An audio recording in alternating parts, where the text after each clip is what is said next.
With respect to my personal taxes, I don't actually draw a salary or anything. My cash compensation is basically zero. Musk just slams California's new law. Undeniably insane. Tesla CEO Elon Musk in a recent tweet attacked a proposal that will hike fees on Californians who install rooftop solar systems as a bizarre anti-environment measure. Musk is the kind of guy that stays cool no matter what happens, but recently he lost his cool when the Californian government passed a law which Musk finds insane. So what is this law? And the more important question is, why does the government try to oppose Musk's work so he had to call their decision insane? Well, give the video a thumbs up and stay tuned to find out. Welcome to Genius's Guide, your daily dose of geniusness. Elon Musk, the world's richest person who owns companies like Tesla, SpaceX, SolarCity, and many more. SolarCity is the company that he acquired from his cousins. Then SolarCity began building solar roofs with Tesla's PowerWall using its platform. Despite this, Musk recently tweeted an attack on a proposal that will increase the fees for Californians who install rooftop solar systems, citing it as a bizarre anti-environment measure. Musk shared a link to a Tesla website that people could use to send a message to California government, Gavin Newsom, and the California Public Utilities Commission, urging them to reject the proposal, which would impose new fees on solar customers for grid integration. The site reads, "If adopted, this would be the highest solar fee anywhere in the country, including states hostile to renewable energy." Musk also called for literally getting rid of all federal subsidies in the legislation pertaining to infrastructure. He really wants them to come to California just so they can take advantage of the solar incentives. It is expected that the commission will discuss the proposal later this month, though Newsom said at a press conference that the proposal needs to be revised before it is voted on. Moreover, Musk is not the only one who opposes the proposal. Several environmental groups, such as the Sierra Club, have also attacked the plan. Group wrote in a statement that collectively these changes will devastate California's rooftop solar market, which is essential for meeting our climate goals. With California's Net Energy Metering (NEM) program, 1.3 million people have installed roughly 10,000 megawatts of customer-cited renewable energy, almost all of which is rooftop solar. As a result of the program, the demand on the state's electric grid is reduced by as much as 25% during midday periods when the sun is shining. The California Public Utilities Commission says the proposal, called NEM 3.0, would charge solar customers of Pacific Gas and Electric, Southern California Edison, and San Diego Gas and Electric an $8 grid access fee per kilowatt. Homes with a low income, or those belonging to a tribe, would be exempt from this tax. In addition, customers would also have the option of paying either peak or off-peak rates, depending on the time of day electricity from the grid is consumed.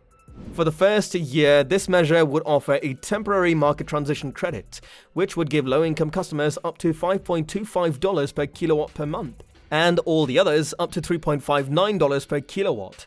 Using the credit, which expires in 4 years, customers can pay off a new solar plus energy storage system in less than 10 years.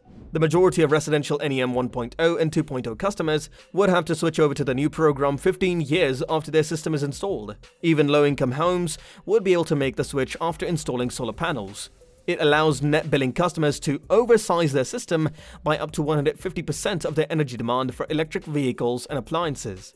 The CPUC says, with the current NEM 1.0 and 2.0 programs, low-income households would pay $67 to $128 more per year without NEM, and everyone else would pay $100 to $234 more. But with Tesla offering its own solar panels and battery system PowerWall, Tesla estimates the new proposal could add $50 to $80 per month to solar customers' electric bills. Tesla wrote in a statement on its website, if adopted, this would be the highest solar fee anywhere in the country, including states hostile to renewable energy. In addition, the proposal would reduce the value of bill credits for solar energy sent to the grid by about 80%. Tesla says it violates every tenet of regulatory fairness and is likely illegal under federal law. The fixed charges cannot be avoided by adding a battery and would need to be paid regardless of whether the solar customer exports energy to the electric grid. The new company also warned that the dramatic change from the current NEM policy would decrease customer adoption of clean energy in California. While this is indeed to meet the state's climate goals, and that reducing the grandfathering period would shortchange customers who made solar investments under the old policy.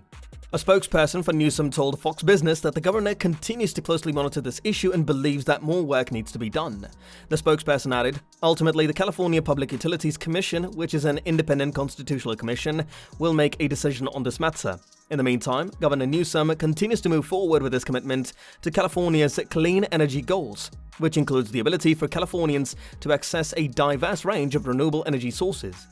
Musk went on to say that the idea, which essentially penalizes sustainable energy, is insane.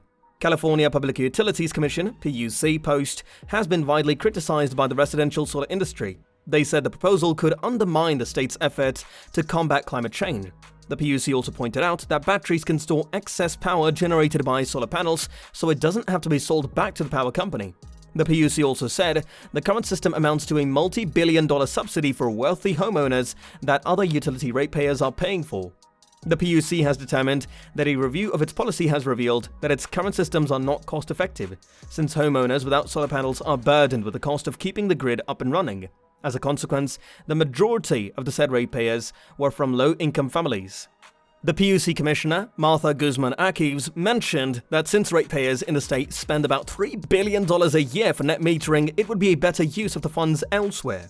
For this part, the Solar Energy Industries Association, one of the biggest solar trade groups in the United States, has strongly criticized California's decision. According to the group, the proposal, if it were to become a law, would create the highest solar tax in the nation and diminish the state's legacy of clean energy. Also, in a statement released by the California residents and the president of Environmental Working Group, Ken Cook, commented on Newsom's statement. "We greatly appreciate the governor's comments, and we respectfully ask him to use his voice and full authority to halt the ill-conceived plan. It is clear that this policy is intended to increase the profits of the utilities and crush the one and only competition they have now, the competition from Californians who are investing to install solar panels and increasingly battery storage on their homes, businesses, schools, and communities." And along with that, the Solar Energy Industries Association, SEIA, stated in an email that this decision will deter many Californians from installing rooftop solar and storage and slow clean energy deployment, leaving the state's grid vulnerable to blackouts and power outages and harming California's ability to reach its clean energy goals. In response, Abigail Ross Hopper, the president and CEO of the SEIA, said in a statement that she would like to share.